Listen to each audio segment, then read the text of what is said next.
Cuento de Aurelio Zalewski Ulibarri. Estela, la niña de Caleta, Córdoba. Las aguas atlánticas que se balanceaban frente a las playas de Caleta, Córdoba, reproducían en los períodos de sus flujos y reflujos el majestuoso espectáculo costero que ostenta de sur a norte la inmensa herradura del Golfo San Jorge. Amplitud notoria de las mareas, encrespadas superficies marinas de distintos tonos azules, cobrando a veces un color verdoso, y a lo lejos una línea en la que parecían unirse el cielo con el mar, tocándose los distintos matices azulados de dos inmensidades infinitas. La pequeña ensenada, con las últimas estribaciones mesetarias, formándole un resguardo de desmayadas colinas matosas, ofrecía en todo su recorrido el escenario áspero de una costa irregular, con zampas, matas negras, quilimbayes y jumes, casi recibiendo las salpicaduras de las olas en los mares de fondo. Acá los cantos rodados de las lomas que alcanzaban la playa hacían aún más fuerte los incesantes murmullos del oleaje cuando las embestidas de las pleamares los sacudían y los llevaban. Allá las tierras arcillosas que formaban endebles barrancas eran carcomidas persistentemente por el mar. Descubríanse en las bajamares las toscas cubiertas y ennegrecidas de mejillones, extendiéndose hasta los últimos alcances de las bajantes. Recorríanla muchas veces los hombres, pues ya por entonces se levantaba sobre la parte sur de la caleta una diminuta población y las angostas pasarelas sobre el mar, llegando hasta los pozos de petróleo, los oleoductos de carga más allá del precario muelle, las boyas y algunas barcas pesqueras, delatando el quehacer de la pequeña comunidad que allí se emplazaba. De trecho en trecho veíanse las orillas salpicadas y sucias con el petróleo que se desprendía de la actividad lugareña, o era arrojado cuando los barcos petroleros, anclados o de paso por el Golfo hacia el embarcadero de yacimientos petrolíferos fiscales, echaban al mar las aguas de lastre de sus tanques. Se veían manchones aceitosos sobre las ondulantes superficies costeras, y los vientos, que a veces soplaban con fuerza del oeste, polvoreaban las orillas, introduciéndose en el mar con sus grandes nubes de tierra, cual si las mesetas que allí morían quisieran empañar la belleza que cobraban las aguas a lo lejos, allí donde las crestas de las olas, coronadas de espumas blanquecinas, hermoseaban las sobrecogedoras lejanías. Fue precisamente frente a ese majestuoso escenario marino y de espaldas a las agrestes ondulaciones montañosas, donde Elío, un rudo pescador fueguino, levantó su precaria vivienda. Apenas 3 cuartuchos construidos en chapa de zinc y tirantería de madera, en los que se albergó incómodamente junto con su esposa y su hija. Elío, proveedor en ínfima escala de los productos marinos que consumía Comodoro Rivadavia, la ciudad que en aquel entonces se estaba transformando en el puntal del emporio petrolero argentino, tenía la misma rudeza de las luchas que siempre había librado contra los imperativos de la subsistencia.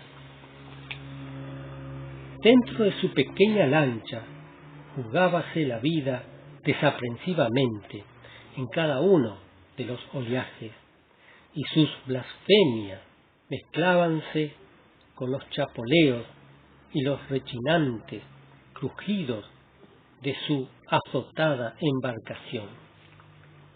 Endurecida su alma, habíase olvidado hasta de prodigar o recibir el afecto de los suyos, y su mujer, una hija laboriosa de inmigrantes portugueses con la que se había casado allá en el sur, cuando ella contribuía al sustento de los suyos, ganándose la vida como niñera de una familia bóer, era la imagen misma de la obediencia y del sufrimiento, recibiendo los malos tratos como una correspondencia a su insignificancia. Solo a veces, y después de muchos ruegos solícitos, traíale él desde Comodoro Rivadavia, y como única recompensa ciertos géneros baratos con los que ella se hacía algún vestido en el que nadie reparaba, o cosía alguna prenda para su hija, la traviesa y andariega Estela, una inquieta niña que, habiendo aprendido solamente a leer y escribir, había manifestado ya desde muy pequeña una extraña y sugestiva inteligencia. Recorriendo descalza la costa, con sus eternos vestidos descoloridos y salpicados de petróleo, siempre despeinada y con la carucha sonrosada, sus 13 años parecían reducirse tan solo a 11 en su aspecto físico.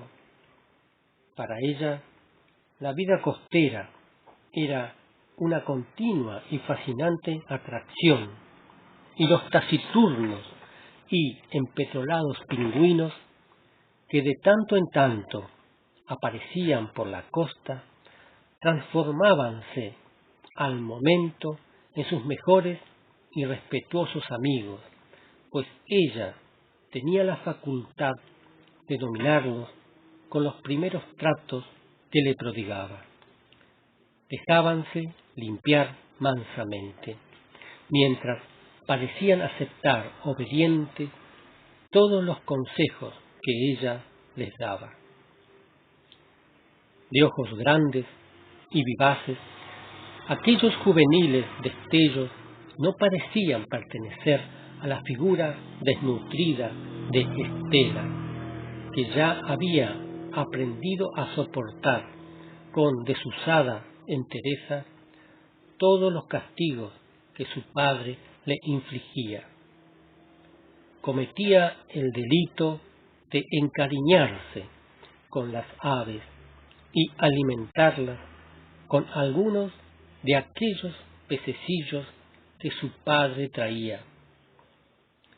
Elío odiaba a esos bichos, hambrientos, ladrones, como él los llamaba, pues más de una vez le habían hecho desaparecer sus exiguas pescas.